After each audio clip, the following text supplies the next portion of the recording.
Lihatlah, peta ini, sebuah rangkaian zamrud yang terbentang di antara dua benua dan dua samudra. 17.000 pulau, lebih dari 1.300 suku bangsa, 700 lebih bahasa yang berbeda. Menurut semua hukum sejarah, probabilitas dan geografi, negara ini seharusnya tidak pernah ada. Seharusnya kepulauan ini menjadi mosaik dari puluhan negara kecil yang saling berperang, seperti Eropa, namun dipisahkan oleh lautan yang jauh lebih luas.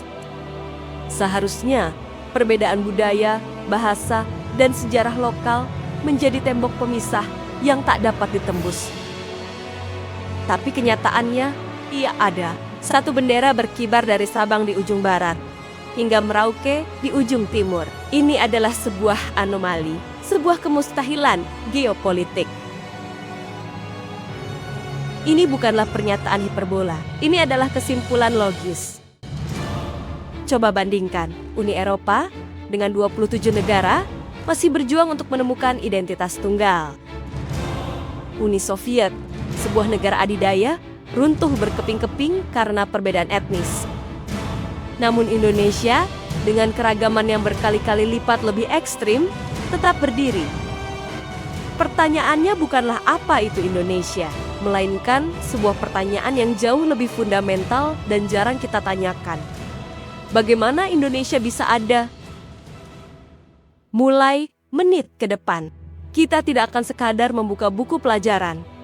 Kita akan menjadi detektif sejarah. Kita akan menyatukan kepingan-kepingan puzzle yang terpisah ribuan tahun dari jejak DNA purba, ambisi kerajaan maritim, ironi penderitaan, hingga lahirnya sebuah gagasan jenius yang mampu merekatkan semua kemustahilan ini.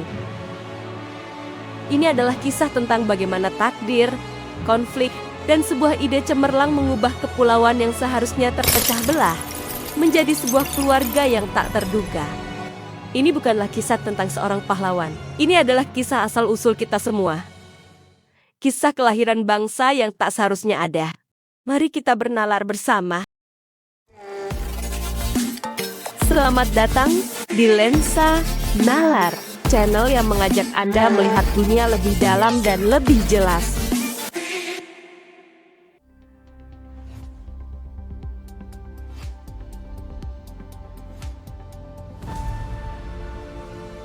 Pencarian kita dimulai jauh sebelum ada bendera, sebelum ada kerajaan, bahkan sebelum ada kata Nusantara.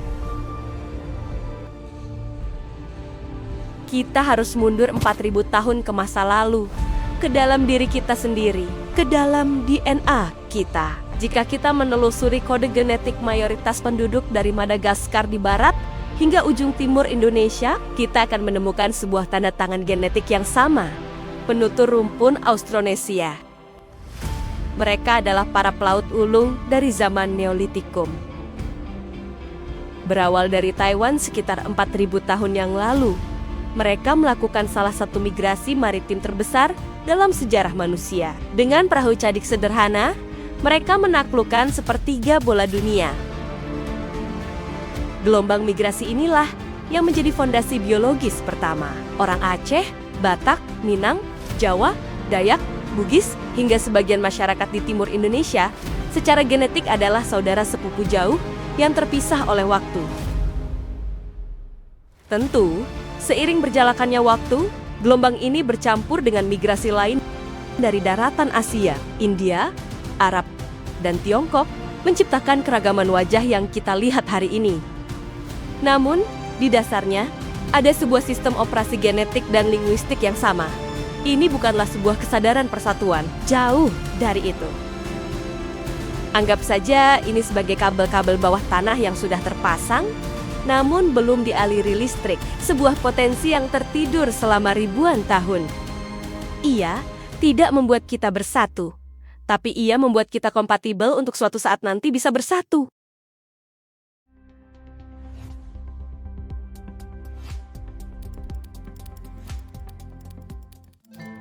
Jika DNA adalah perangkat kerasnya, maka sejarah butuh 2000 tahun lagi untuk mulai menulis perangkat lunaknya. Listrik pertama yang mengaliri kabel-kabel itu datang bukan dari rasa persaudaraan, melainkan dari dua hal yang selalu menggerakkan sejarah, kekayaan, dan kekuasaan. Kita masuk ke abad ke-7.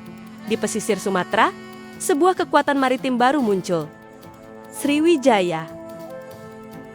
Sriwijaya bukanlah sebuah negara kesatuan seperti yang kita kenal sekarang. Ia adalah sebuah thalassokrasi atau kemaharajaan laut. Kekuatannya tidak terletak pada penguasaan daratan, melainkan pada kontrol atas jalur-jalur laut. Terutama Selat Malaka yang saat itu adalah jalan tol terkaya di dunia. Dengan angkatan laut yang kuat, mereka mengamankan jalur perdagangan rempah-rempah, emas, dan tekstil dari Tiongkok ke India dan Timur Tengah. Kerajaan-kerajaan kecil di sepanjang pesisir Sumatera dan semenanjung Melaya tunduk, bukan karena ditaklukkan, melainkan karena lebih menguntungkan untuk membayar upeti dan mendapat perlindungan Sriwijaya. Sriwijaya, dalam praktiknya, menciptakan prototipe pertama dari sebuah Nusantara yang terhubung. Untuk pertama kalinya, ada sebuah kekuatan tunggal yang membuat interaksi antar pulau di bagian barat. Kepulauan menjadi teratur dan masif. Namun, kekuasaan maritim itu rapuh ketika kekuatan angkatan lautnya melemah, begitu pula pengaruhnya. Lompat ke abad ke-14. Panggung sejarah bergeser ke timur, ke Jawa. Sebuah kerajaan agraris dengan ambisi maritim yang luar biasa, Majapahit. Di bawah kepemimpinan Hayam Wuruk dan Mahapati Gajah Mada, Majapahit melakukan sesuatu yang berbeda. Mereka tidak hanya mengontrol laut, mereka mencoba menyatukan daratannya.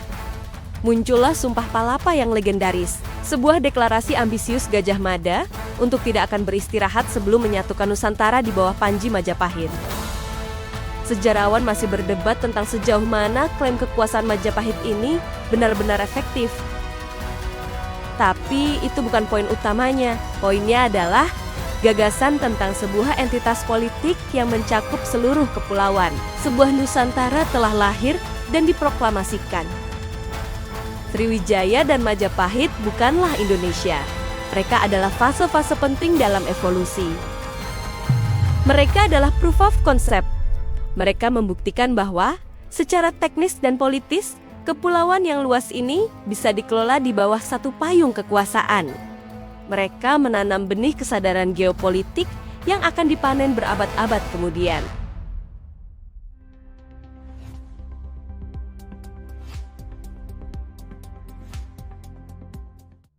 Benih itu, bagaimanapun, tidak akan pernah tumbuh menjadi pohon persatuan jika dibiarkan begitu saja. Ia butuh sesuatu yang lebih kuat, lebih emosional, dan lebih universal untuk menyiraminya.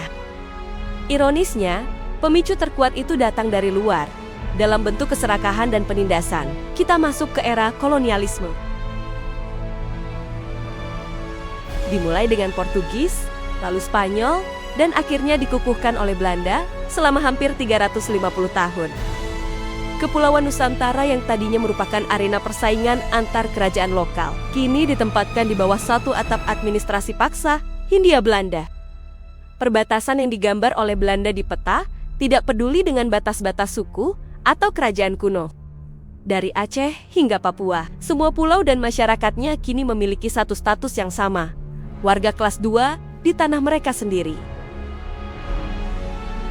Disinilah letak ironi terbesar dalam sejarah kita. Penjajah, dalam usahanya untuk mengontrol dan mengeksploitasi, secara tidak sengaja menciptakan musuh bersama. Dan tidak ada yang lebih kuat dalam menyatukan sekelompok orang selain memiliki musuh yang sama. Seorang petani di Jawa yang menderita akibat tanam paksa. Seorang pejuang di Aceh yang melawan invasi. Seorang warga di Maluku yang monopolinya dihancurkan. Mereka mungkin tidak pernah bertemu. Bahasa mereka berbeda, budaya mereka berbeda. Tapi kini, penderitaan mereka berasal dari sumber yang sama. Mereka mulai menyadari bahwa mereka bukan lagi sekadar orang Jawa, orang Aceh, atau orang Maluku. Mereka adalah bagian dari sebuah komunitas baru yang lebih besar. Inlander, kaum pribumi, kaum terjajah. Identitas Indonesia tidak lahir di istana-istana megah. Ia ditempa dalam penderitaan yang sama. Luka yang sama menjadi perekat yang menyatukan ribuan kepingan puzzle ini.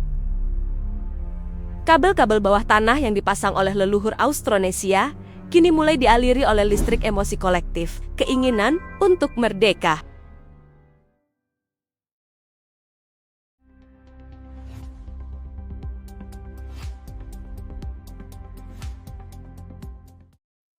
Memasuki abad ke-20, energi perlawanan itu mulai berubah bentuk dari perlawanan fisik yang bersifat kedaerahan menjadi perlawanan intelektual yang bersifat nasional. Generasi baru muncul, pribumi-pribumi terdidik yang mengenyam pendidikan barat, namun menggunakan ilmunya untuk melawan barat itu sendiri. Budi Utomo lahir di tahun ke-1908, kemudian Sarekat Islam. Momen puncaknya terjadi pada 28 Oktober tahun 1928. Sekelompok pemuda dari berbagai suku, Jong Java, Jong Sumatra Nenbon, dan Jong Ambon berkumpul di Batavia. Mereka mengesampingkan identitas kesukuan mereka dan mengikrarkan sebuah sumpah suci, Sumpah Pemuda, satu tanah air, satu bangsa, satu bahasa, Indonesia. Nama Indonesia, sebuah istilah yang diciptakan oleh seorang etnolog Inggris, kini telah diadopsi dan diisi dengan jiwa perjuangan. Idenya sudah ada, visinya sudah jelas, tapi tantangan terakhir dan yang paling sulit masih menanti. Bagaimana bentuk konkret dari rumah bernama Indonesia ini? Perang Dunia Kedua mengubah segalanya. Jepang mengusir Belanda, dan setelah Jepang menyerah pada Agustus tahun 1945, terjadi kekosongan kekuasaan. Momen itu tiba, proklamasi kemerdekaan sudah di depan mata. Tapi beberapa hari sebelumnya, di dalam ruang sidang BPUPKI, terjadi perdebatan yang paling krusial dalam sejarah kita. Para pendiri bangsa, Soekarno, Hatta, Yamin, Supomo, dan puluhan lainnya berdebat sengit. Apa dasar negara ini? Negara Islam atau negara sekuler? Inilah ujian terakhir dari kemustahilan itu. Sebuah negara dengan mayoritas Muslim, tetapi juga memiliki komunitas Kristen, Katolik, Hindu, Buddha, dan kepercayaan lokal yang kuat. Sebuah negara dengan ratusan etnis, bagaimana menemukan satu fondasi yang bisa diterima semua pihak tanpa ada yang merasa ditinggalkan? Di tengah kebuntuan inilah, Soekarno maju dan menyampaikan pidatonya yang paling bersejarah. Ia tidak menawarkan pilihan ketiga. Ia menawarkan sebuah sintesis, sebuah rumah ideologis yang ia sebut Pancasila. Ketuhanan yang Maha Esa, yang menaungi semua agama, kemanusiaan yang adil dan beradab, persatuan Indonesia, kerakyatan yang dipimpin oleh hikmat kebijaksanaan, dan keadilan sosial bagi seluruh rakyat Indonesia. Pancasila bukanlah sekadar kompromi. Ia adalah sebuah penemuan, sebuah software ideologis yang dirancang khusus untuk menjalankan hardware Nusantara yang luar biasa kompleks. Ia adalah jawaban filosofis atas pertanyaan mustahil yang kita ajukan di awal video ini.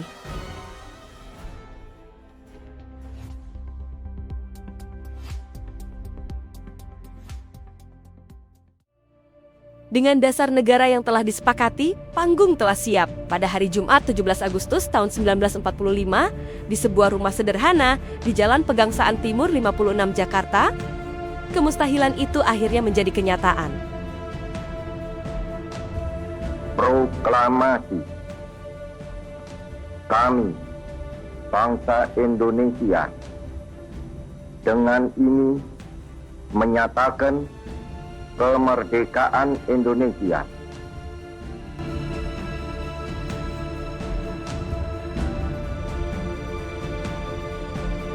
Dari benang merah DNA Austronesia hingga prototipe kerajaan maritim, dari penempaan dalam penderitaan bersama hingga lahirnya sebuah gagasan jenius bernama Pancasila. Akhirnya Indonesia lahir. Kisah ini mengajarkan kita satu hal yang sangat penting. Indonesia bukanlah sesuatu yang diterima begitu saja. Indonesia adalah sebuah proyek, sebuah ide, sebuah kemenangan atas segala kemustahilan. Ia tidak terjadi begitu saja. Ia diperjuangkan dengan darah, keringat, air mata, dan yang terpenting, dengan perdebatan akal budi yang luar biasa. Hari ini, di tengah segala tantangan zaman modern yang menguji persatuan kita, mungkin ada baiknya kita berhenti sejenak dan mengingat kembali betapa berharganya dan betapa rapuhnya keajaiban ini. Karena tugas generasi kita bukanlah untuk memulai dari awal. Tugas kita adalah merawat sebuah mahakarya yang telah diwariskan. Jika video ini memberikan Anda wawasan baru, subscribe ke Lensa Nalar karena masih banyak cerita lain yang menunggu untuk diungkap. Pertanyaan untuk Anda hari ini, menurut Anda, Apa tantangan terbesar bagi persatuan Indonesia di era modern? Diskusikan dengan nalar dan rasa hormat di kolom komentar. Terima kasih telah menonton. Tetaplah kritis, tetaplah penasaran, tetaplah bernalar. Bersama Lensa Nalar.